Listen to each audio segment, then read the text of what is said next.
Amerika Serikat sering diidentikan dengan negara adidaya yang dominan dan berkuasa dalam hal pertahanan, militer, ekonomi, atau teknologi.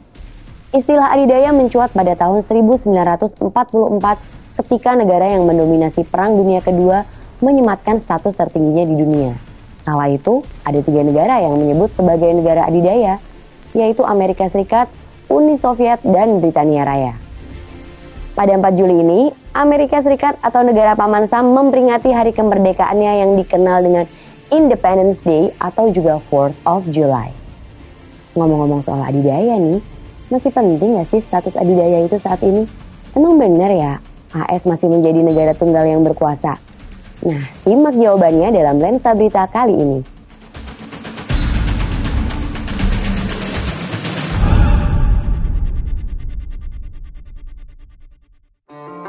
AS tahun ini memperingati hari kemerdekaannya yang ke-246. Wah, tergolong negara senior nih. Ada beberapa catatan kritis di tahun ini bagi AS. Pertama, AS seharusnya menyudahi semangat perang dingin dengan Cina yang mulai bergejolak di tahun 2020. Lalu, AS juga seharusnya sudah mulai menyadari bahwa telah muncul multipolar, sudah bukan bipolar lagi. Banyak kekuatan negara-negara di luar bipolar yang muncul, diantaranya BRICS, Brazil, Rusia, India, Cina, dan juga Afrika Selatan. Lalu ada juga negara penguasa menengah yang di dalamnya antara lain terdapat Jepang, Meksiko, Israel, dan Indonesia.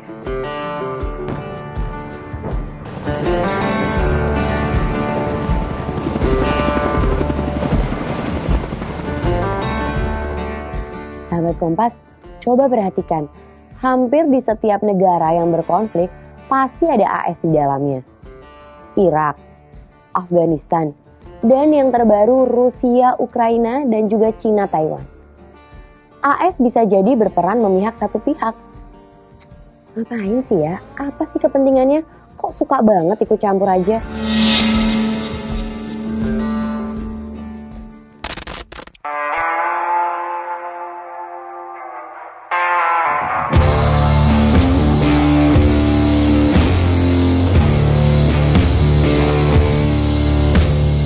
Kalau di Taiwan ini kan sebetulnya bagian daripada apa ya, semacam strategi untuk pengepungan terhadap Cina gitu kan.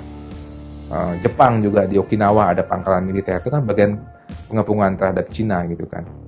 Jadi sebetulnya strategi perang itu adalah saling memperluas daerah pengaruh dan memperluas daerah-daerah strategisnya untuk diduduki gitu kan, untuk saling mengepung lawan itu sendiri.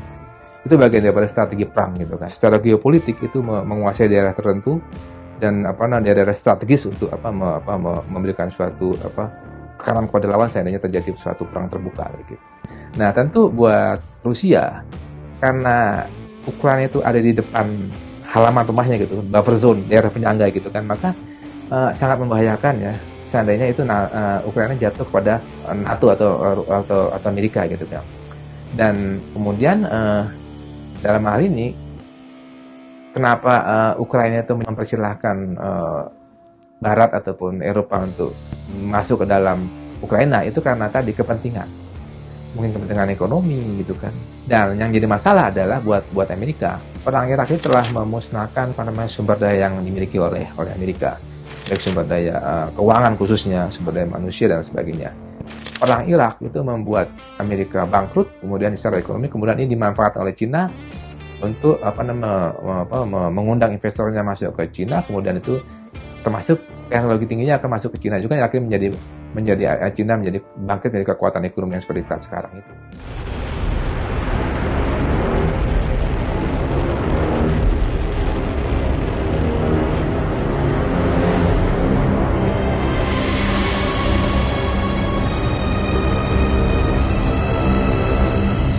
Baru-baru ini, publikasi Institut Penelitian Perdamaian Internasional Stockholm, SIPRI, pada 13 Juni 2022 menyebut bahwa AS merupakan negara kedua yang memiliki nuklir terbanyak di dunia, yaitu 5.428 hulu ledak nuklir. Posisi pertama dipegang Rusia yang memiliki 5.977 hulu ledak. Lalu di posisi ketiga ada Cina yang memiliki 350 hulu ledak. Sudah sedikit terbayang ya kekuatan AS sebagai negara. Lalu, seperti apa peta kekuatan dunia sebenarnya? Siapa yang bisa dikatakan menguasai dunia ke depan? Dan apa saja ya syarat untuk bisa menjadi negara penguasa dunia?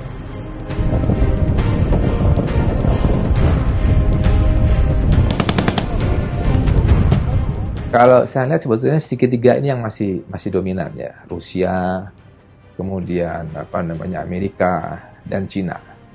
Jadi segitiga besar ini merupakan kekuatan yang masih mendominasi peta kekuatan militer dan politik di kedepan hari gitu kan.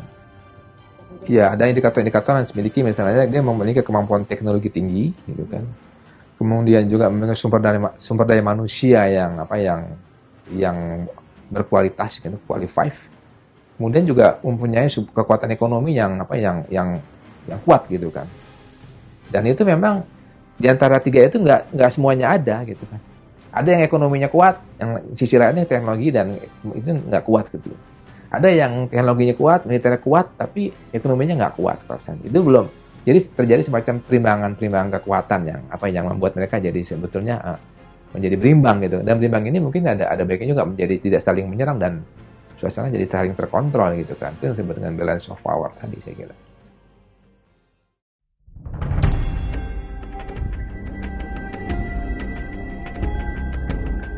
Profil AS sebagai negara tak lepas dari sang presiden. Kalau dirunut sejak presiden dulu sampai sekarang, ada sifat yang tidak hilang, yaitu terkesan mendominasi dan ikut campur urusan negara lain. Jangan-jangan dari presiden satu ke presiden lain, DNA geopolitiknya memang sama ya? Atau mungkin bahkan ada semacam legacy atau warisan yang diturunkan turun-temurun. Ternyata sumbernya dari isi Deklarasi Kemerdekaan Amerika Serikat, yaitu kami menganggap kebenaran-kebenaran ini mutlak, bahwa semua orang diciptakan sama, bahwa mereka oleh Tuhan dikaruniai beberapa hak tertentu yang tidak dapat diganggu-gugat, bahwa diantaranya ialah hidup, kemerdekaan, dan usaha mencapai kebahagiaan. Bahwa untuk melindungi hak-hak itu, pemerintahan harus didirikan oleh orang-orang yang menerima kekuasaannya dengan persetujuan mereka yang diperintah. Bahwa manakala suatu pemerintah justru merusak tujuan-tujuan ini, maka adalah hak rakyat untuk mengubah atau menghapusnya dan mendirikan suatu pemerintahan baru. Dengan kata lain, isi deklarasi menjunjung tinggi HAM dan kemerdekaan atau liberalisme. Nah, ini yang menjadi dasar bagi AS untuk selalu membela di mana ada pelanggaran HAM terjadi. Tapi, nyatanya tujuan mulia ini bisa jadi menjadi bias. Bisa saja menjadi upaya untuk mengontrol negara yang dibela dan upaya menancapkan kekuasaan dan pengaruh teritorinya.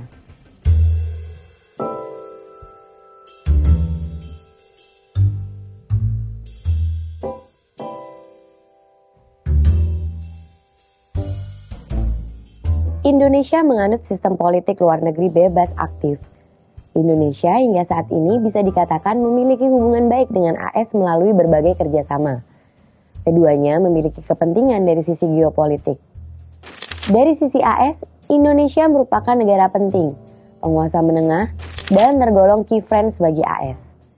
Selain itu, Indonesia memiliki letak geostrategis, yaitu persilangan di antara dua benua Asia dan Australia, serta dua samudra, Samudra Hindia dan Samudra Pasifik. Sementara itu, dari sisi Indonesia, menjalin hubungan dengan AS penting sebagai penyeimbang atau sebagai balancer hubungan dengan Cina. Kita semua jadi penasaran, ke depan AS akan seperti apa ya? Dan bagaimana posisinya di panggung dunia? Siapa nih kira-kira yang bisa menyimbangi AS?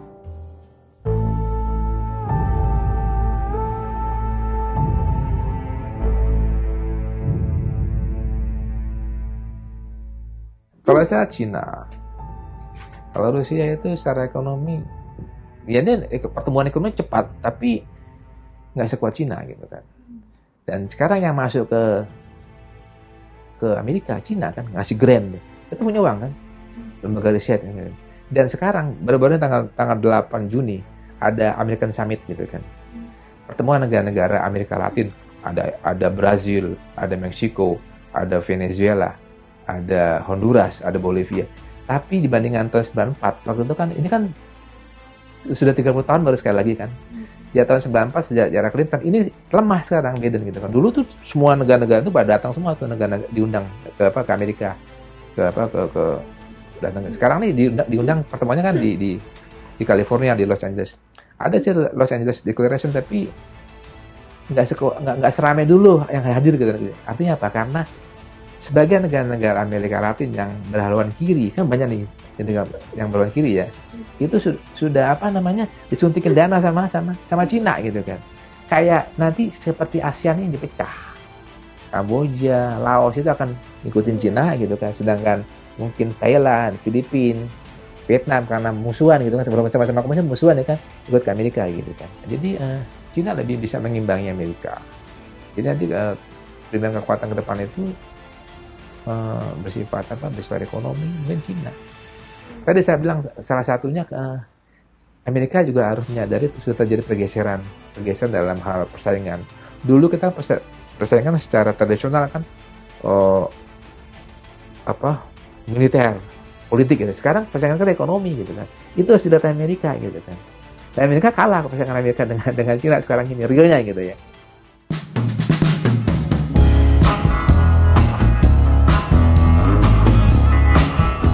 Pada akhirnya, untuk masa depan, bagaimana sistem ideal untuk menjalankan politik dunia internasional ya? Supaya semua negara-negara ini akur, damai, dan sejahtera. Tapi, apa mungkin? Menurut Profesor Siswanto, dalam hubungan internasional ada dua filosofi yang berlaku, yaitu filosofi anarki yang berarti negara yang kuat yang berkuasa, dan filosofi kaum idealis yang berarti bekerja sama antar negara. Keduanya sama-sama masih diterapkan dan saling tarik ulur hingga saat ini. Itu dia bahasan menarik dan kritis soal AS. Sampai jumpa di episode lainnya.